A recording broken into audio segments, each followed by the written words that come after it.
Hi, I'm the Ponderer, or, you can call me Nick, I guess, and I have a confession to make. I like the Tsuranga Conundrum. And this is a problem, because I remember it being widely agreed upon in fandom back when the story first came out that it was one of the worst Doctor Who episodes ever written. And, really? This episode can be a bit of a drag at times, but it's completely innocuous. Its pacing and sense of tension is quite wonky, and it's got flaws besides, but what it also has is a couple of examples of Chris Chibnall really getting the Doctor's character, and some other dialogue that I like, if largely in a vacuum. Chibnall is a writer with quite a lot of issues. With his entire time as showrunner now in the rearview, I feel kind of foolish for having believed that Chris was a natural choice for the job all those years ago. But there was a time, my friends, yonks back, when I was still fairly confident in the Chibnall era and the vision that he had for the show. I'd really believed at one point that it could be a breath of fresh air that the show needed. That time was early Series 11, and even if Chibnall's scripts at the time were as flawed as ever, there was a bit more as far as isolated moments I could appreciate in terms of his character writing. A key example for me is the speech that the Doctor gives Mabli as they're wondering about what to do regarding their whole Patang situation. I like to refer to it as the Doctor of Hope speech. I mean, it's a bit of a challenge, and I can't quite see the solution yet, but that's life, or medicine.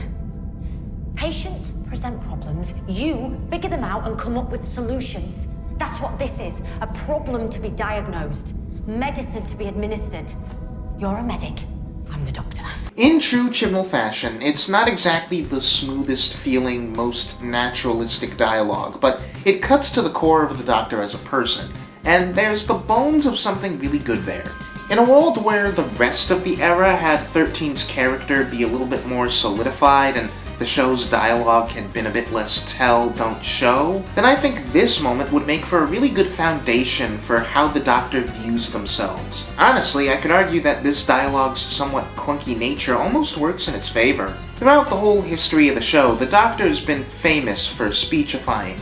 And in the modern series especially, they've been known for giving confident, boastful speeches about their own importance or prowess. Even when the Doctor's not talking about themselves, the Davies or Moffat eras always tended to lend their speechifying a degree of grandiosity. What I like about this moment is how comparatively low-key it is. The Doctor's trying to reassure Mabli and earn her trust in this extremely stressful situation, but at the same time, it plays like the Doctor trying to reassure herself. She's buying herself time to think by launching into what's almost a nervous ramble about how she's the Doctor and she's totally got this.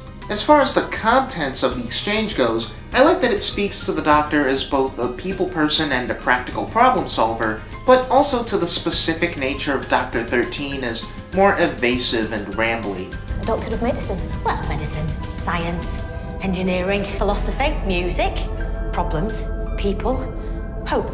Mostly hope. The Doctor is always a Doctor of Hope, but more than many others, 13 is often a figure of blind hope. She flies by the seat of her pants, and that feels born out of this desperation to prove that there's no problem without a solution.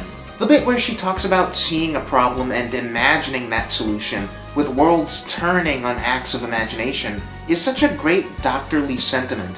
It's the Doctor saying that hope by itself isn't enough.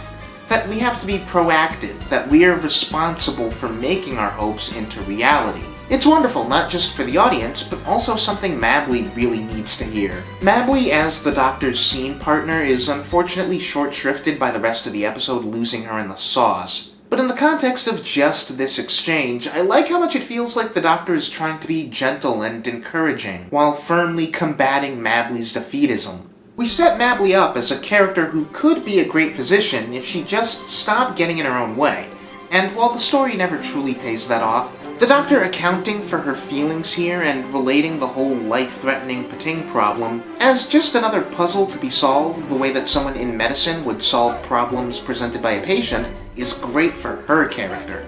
On that same note, I like that the exchange basically ends with the Doctor expressing some empathy and attempt at understanding for the Pating themselves. We're used to the Doctor being kind and admiring towards alien wildlife, even if of the dangerous variety. But it still says a lot that there's something on this ship that could kill all of them, and when asked what solution she's imagining, the first place her mind goes is finding out what the thing wants and trying to appease rather than destroy it. Does it have to want anything? Every living thing, from the tiniest to the largest, wants something. Food, survival, peace. But the first thing it did was kill Astos. That must be what it wants to do to all of us. The Pating is a problem to be solved, but also a living thing with needs that can be understood. I don't know, I just feel like this entire 2 or 3 minutes is a great little summation of all the things I like about the Doctor as a character. Like almost any scene I could pick from this era, there's things about the episode surrounding it or just endemic problems that stop the moment from soaring to the heights it could've. But this is an exchange that I look fondly on in a vacuum, and one I've never seen get any appreciation. But what do you think about it? I'm guessing that this isn't even an episode that most of you have bothered to think about in years. So let me know how you feel about this scene or about this video in the comments. Like and subscribe if you haven't already, and I'll see you in the future.